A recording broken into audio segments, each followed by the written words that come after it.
Hello, everyone, and welcome to the Midseries playoff episode of the Seattle Baseline Podcast. My name is Julian Smith, and I'm with Alex Hong. Alex, when we thought that we were down on the ground, we're gonna go face Scooble. We beat Scooble. Alex, let me hear your thoughts here. Yeah, I mean, if you would have told me that we lost the first game but won the Skubal game, I would have called you crazy. This is not the result I expected. But yeah, the team is now 1-1. We're going into Detroit for games 3, 4 coming up. Series is tied.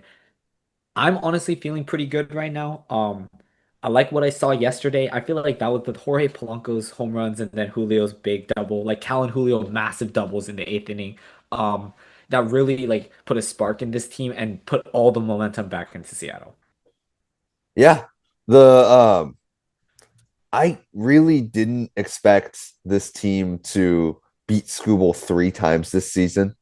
That That's actually crazy. And then Jorge Polanco is only the fourth or fifth player to ever hit two home runs against Scooble in one game.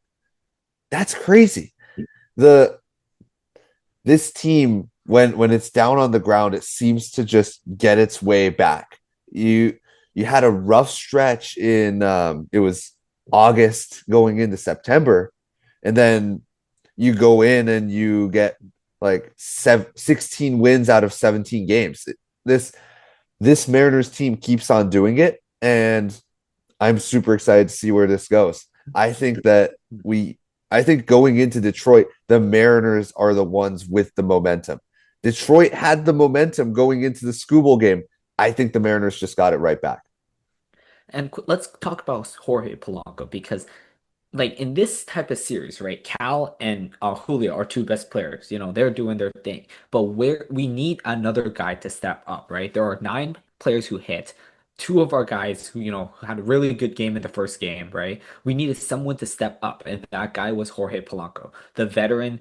He's done it all. He's, seen a lot, right? And then Jorge Polanco comes out there calm, collected, and dominates Skubal. Like unbelievable. Like that was Jorge Polanco's one of the best re-signings, like easily this season, like for most basically any team, honestly, in my opinion. So yeah, he really, really stepped it up. The pitching, unbelievable. Like, let's be honest, like Luis Castillo, second start in the second game, unbelievable start, right? He did his thing. Kirby did good too.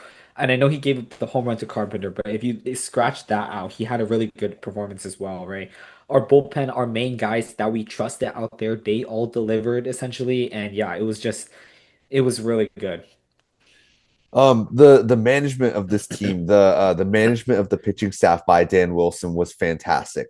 In the first game, I thought there were moments where maybe you could have gone for a mound visit, maybe you could have switched out the pitchers, but that's something where like there's strategies to this, and it turns out the moment when you implemented one strategy, the other strategy might have been better. So like you really never know about this game. Dan Wilson in the second game, what I really liked was that he didn't take any chances. He when Luis Castillo had a guy on third and first, he said, "Okay, we're just gonna take you out. We're gonna go lefty lefty with Spire." He went to one of the top relievers in the Mariners bullpen in the fifth inning. That shows to me that this he's just not taking any chances, and I really like that about what he did. You need to be aggressive to be able to win games. Being conservative, it won't lose you games. Like you'll probably um you might be in better shape tomorrow, but this is the game that counts. Every single game. The game that we're playing right now is the one that counts, and I love the aggressiveness of Dan Wilson this time. Yeah, I mean, we need like he needs to manage like our backs are against the wall, right? It's not a 162 game season. If it was like game number 30, then he probably would have kept Castillo in and we would have been fine with that, right? But no, there's only 5 games. We have to win at least three of them, right? If we want to move on. So he has to do everything we can. We're in a situation where we can win the game. He has to do everything he can to try to win that game because there's only 5 games, not 162. So I really like the aggression, like you said. But yeah, going into Detroit, very interesting. They're gonna start Casey Mize in the fourth game, and Jack Flaherty in the third game. So in the third game, we're gonna have Gilbert versus Flaherty, and they're gonna put Mize in the fourth game versus an unknown starter for us, but most likely like a combination of Bryce Miller, Emerson Hancock. The way I see it though, Julian, is Casey Mize was supposed to pitch in game three based off how where he pitched in the wild card, but they put in Flaherty, right? So I'm pretty sure what they're trying to do is they're trying to decrease their chances to win game three, but really up their chances to win game four against Bryce Miller. And it makes sense from a Detroit perspective. I think the Mariners have a better roster compared to Detroit. And if Detroit wants to win the series, they have to win on the Scooble games, which they haven't done. They literally let that one slide yesterday. And so their other chance of getting Scooble is on the fifth game when they go back to Seattle after a bunch of days of rest. Scooble's going to come back. And so I think I think their strategy there is good, but it's conservative, and that's something we just talked about. I love the way that Dan Wilson is managing this, and I've critiqued Dan Wilson a ton of times on this podcast. This time, I am so happy with what Dan Wilson is doing and what he's done against Scooble. I'm excited. I think the third game, as you mentioned, the Mariners have a clear pitching advantage. You got Gilbert versus Flaherty. Gilbert has gotten a lot of strikeouts, which is great in the postseason because getting contact is how you shake your opponent up somewhere in the at bat. And when Logan Gilbert doesn't allow that contact, even if he only goes 5 innings, you're not going to allow runs, and that's how you win these games. In the fourth game, I think we have a good chance of winning, even with Casey Mize on the mound. The Mariners offense is gonna take it to Casey Mize. We did that during the season. We're gonna do that again in the postseason, and then we're not even gonna see Scooble in Seattle because we'd already be moving on. We'll probably be playing either the Blue Jays or Yankees at that point.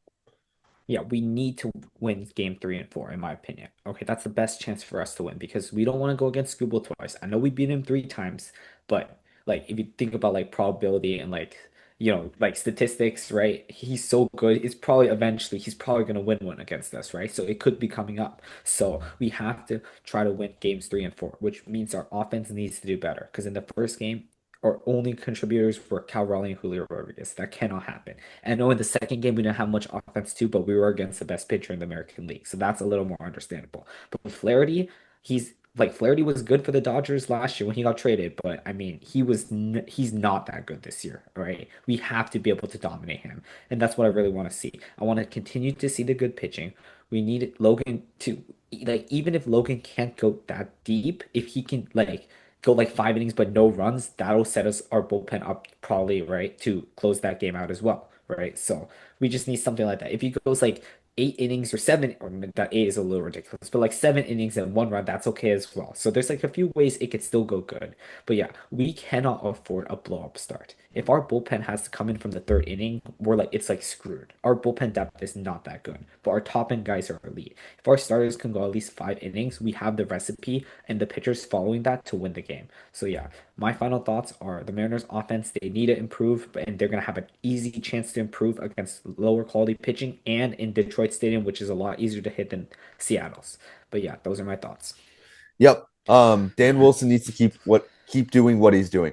He has done so well in the second game. That Tarek Skubal game when he pulled Luis Castillo for Gabe Spire, that was the moment when it solidified. Dan Wilson just had the best game that he has, and he did it in the playoffs. He needs to keep on doing what he's doing, and the pitching staff will be just fine. They will follow. The offense needs to do better, just as you said. And I think the Mariners have a really good chance of winning the series.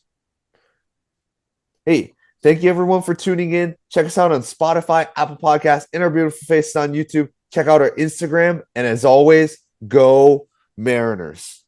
Go Mariners.